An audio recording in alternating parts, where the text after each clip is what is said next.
Sino ang papalit kay Baron Geisler sa Incognito? Narito ang posibleng ikonsidera ng mga artista. Hindi maikakaila na naging malaking bahagi ng tagumpay ng unang season si Baron Geisler dahil sa kanyang intense at unpredictable na karakter. Pero ngayon, hindi na siya makakasama. Marami ang naglalabas ang pangalan ng posibleng pumalit. Narito ang ilan sa mga malalakas na kandidato na binanggit ng netizen.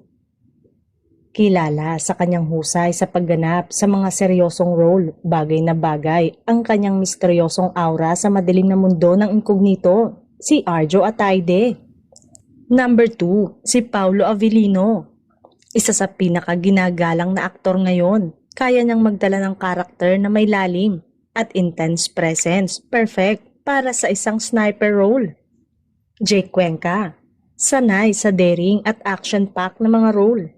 Kung intensity ang hanap, swak na swak si Jake. Number 4, si Coco Martin, hari ng aksyon sa telebisyon.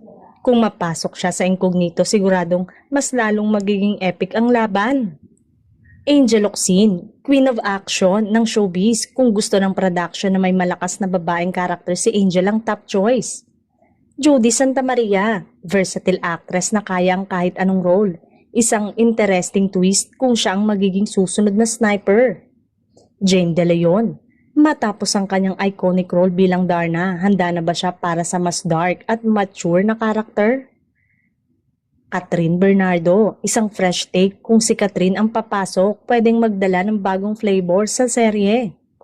Raisa Senon, fierce, intense at kayang magdala ng strong personality, pasok na pasok para sa undercover world. Enrique Hill, may charm at mysterious vibe na pwedeng magbigay ng kakaibang twist sa season 2.